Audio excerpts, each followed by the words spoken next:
Hello children, the continuation of photodiode. That is the symbol for the photodiode. And what is photodiode?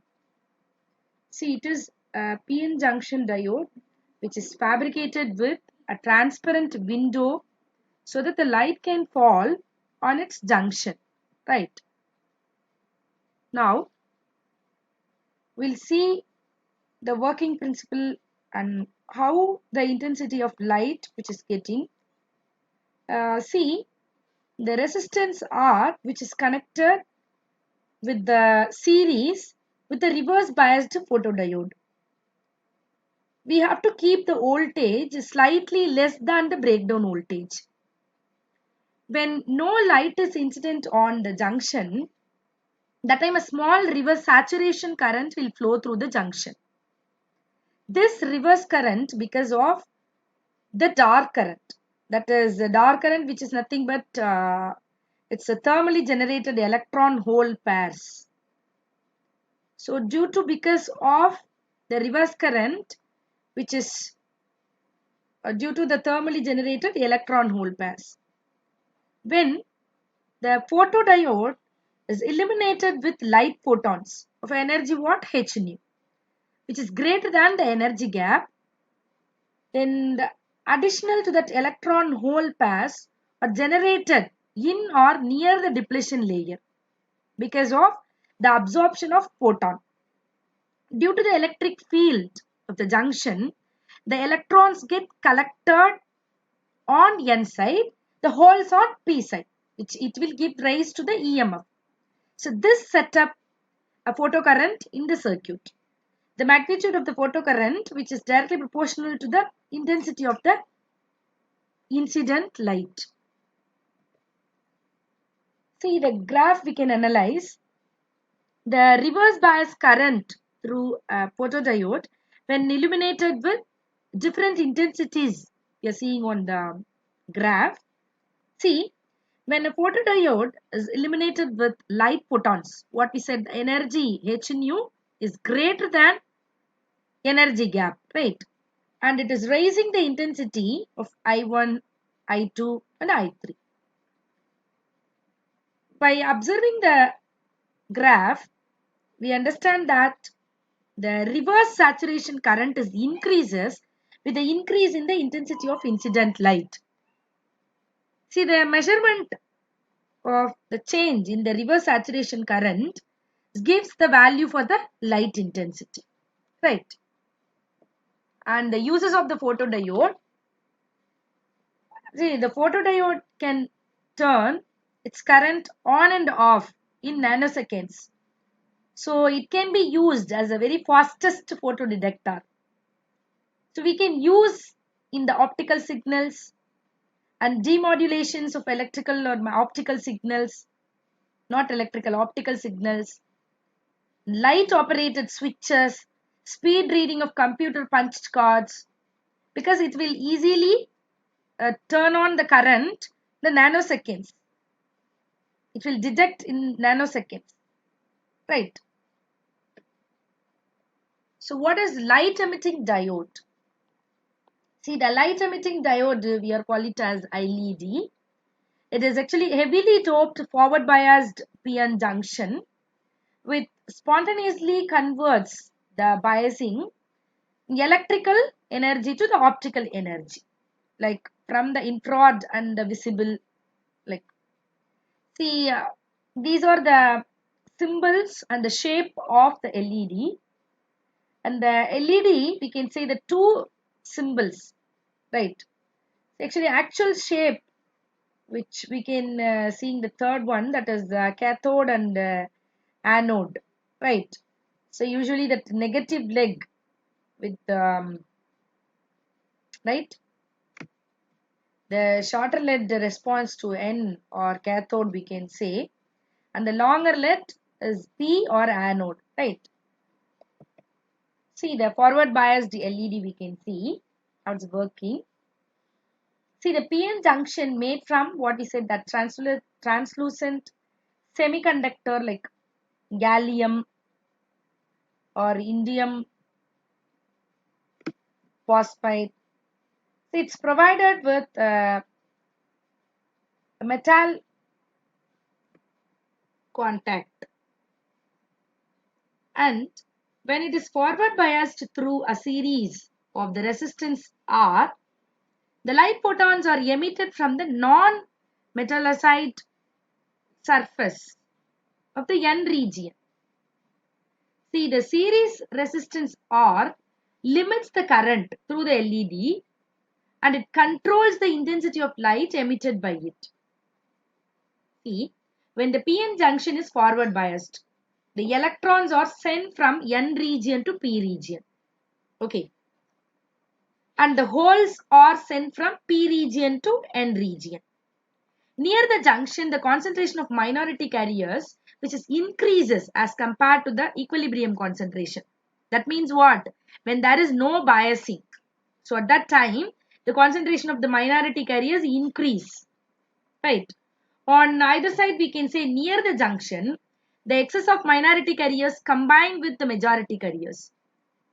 On recombination of the time, the energy is released in the form of photon.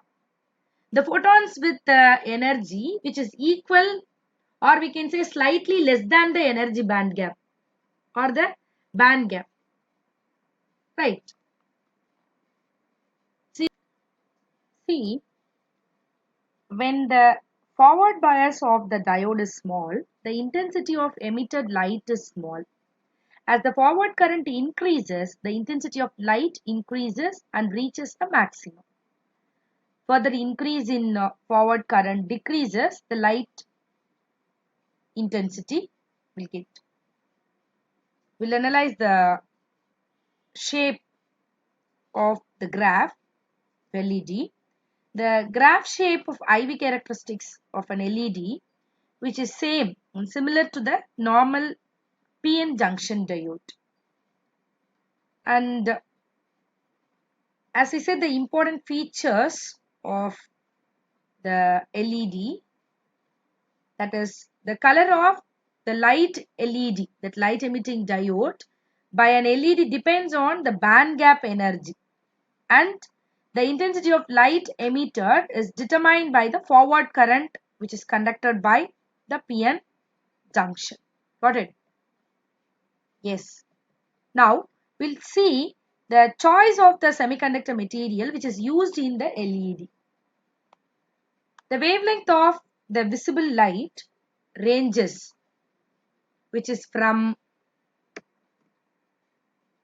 0.4 mu m, that is 400 nanometer to 700. And for the semiconductor to emit visible light, the minimum band gap, it should be in the range of 1.8 electron volt. The compound semiconductor, that is gallium, which is used to making LEDs for the different colors, right? And it helps to the users. We can see the users.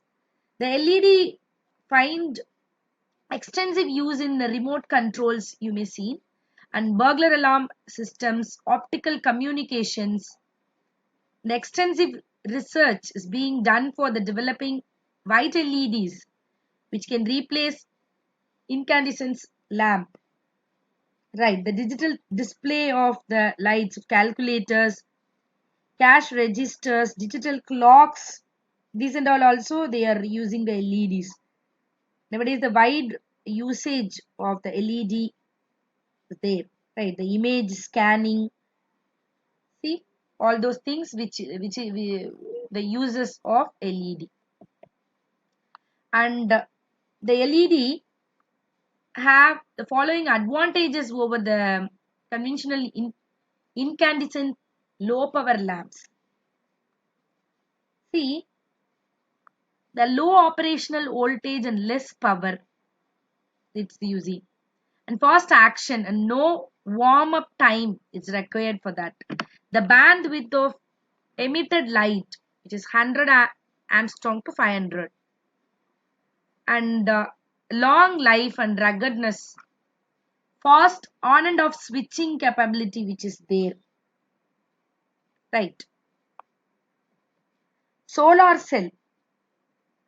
A solar cell, it is a junction diode which converts solar energy into the electricity and is based on the photovoltaic effect, right?